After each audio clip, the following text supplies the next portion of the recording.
Joining me now, as he does every week, is Sky News Australia's media watchdog columnist Gerard Henderson. Gerard, good to see you here on the desk. Good to see you. The ABC this week had the second prime ministerial debate, Yes. the leaders' debate. Here's a bit of what their special insiders program did afterwards. In the end, maybe you would give it to Anthony Albanese, but I don't think there was a knockout blow. What do you reckon, Jacob? I agree with the knockout blow assessment. We didn't really get a debate of competing inspiring visions. We had two leaders who have a lot to lose out of this, and I think we saw that with a very defensive approach from both of them. One opinion amongst the whole lot, it would seem. Yeah, everyone agrees with everyone else, a pretty normal ABC program, but this concept of a knockout blow, I mean, when you've got two experienced politicians like Peter Dutton and Anthony Albanese, the chance of a knockout blow is virtually non-existent. It never happens. Now, sure, with Joe Biden and Donald Trump last year, there was, but you'd have to say that then President Biden had probably had two 8-second countouts before he got in the ring.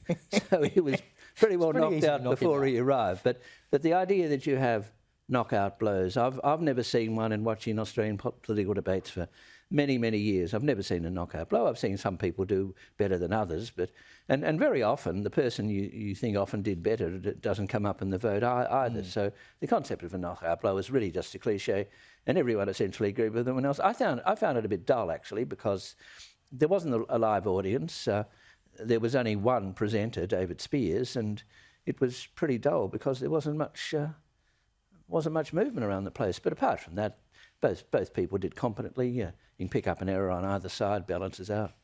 They did actually get an audience for it, though, and I was wondering, you know, what the free-to-air audience would be for a political debate in 2025, but they had 1 million average and 1.7 overall, which isn't too bad for free-to-air TV these days. No, it's quite good.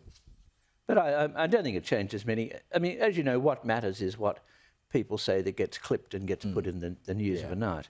So they had a good audience. They didn't have a live audience. I think the problem with the ABC live audience is invariably they're stacked because the people who watch the ABC are invariably on the left because they've lost so many of their conservative people who used to watch it, who used to listen to radio and watch television. They've lost them. And so what's left is essentially a soft left to a hard left audience, sort of from Teals across to the Greens with Labor somewhere in the middle. I know it was Nine's thing, not the ABC's, but bring back the worm, I say. Now, the ABC, speaking of bringing things back, has brought back the Vote Compass survey for this election. You have some concerns about its accuracy. Well, they present this as an example of what Australians think, but it's an example of what people who read ABC online think. And so if you look at the way they've done it, they put Labor very close to the centre of and they put the Greens a fair way away. Whereas they don't put the coalition close to the centre and they put them close to One Nation. So this is, you can see on screen, it's you can take a test online and it tells you where you sit on the political spectrum. It tells you. I didn't put where I sat there. Someone did it for me. You just put out, if you're putting neutral to everything, this is what they think. That's what the people who put this together think about the coalition. They think they're close to One Nation and they think Labor's a long way from the Greens.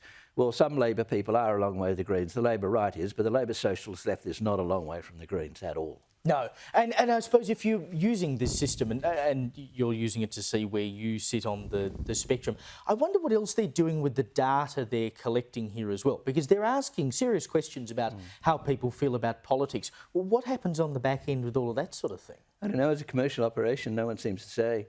I mean, the ABC contracts it out, and what happens to the results, I don't really know. They haven't told us, but it's not how you judge what Australians think by that. It just gives you an example. As Joe Gersh, who wrote a good piece in the Australian media section last Monday, he made a point that it shows really where the ABC stands. It shows that the ABC is fairly well to the left as distinct from the coalition. It tells us that but we know that at any rate, I guess. Yeah, we do indeed. Speaking of which, ABC Radio National Breakfast host Steve Kinane was interviewing Education Minister Jason Clare this week, and Clare came out with this same number that is being parroted all the time. Albanese did it during the debate this week. Everyone's saying it, that it's $600 billion for the coalition's nuclear plan to get off the ground. Here's a little bit of the radio interview. The Prime Minister could not tell us in the debate last night when power bills will be coming down. Can you help him out with an answer?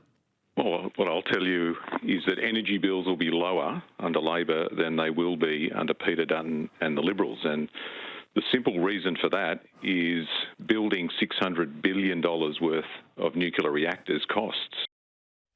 And he didn't pull him up on it. And I've not actually heard anyone pull any Labor poly up yet on the $600 billion figure.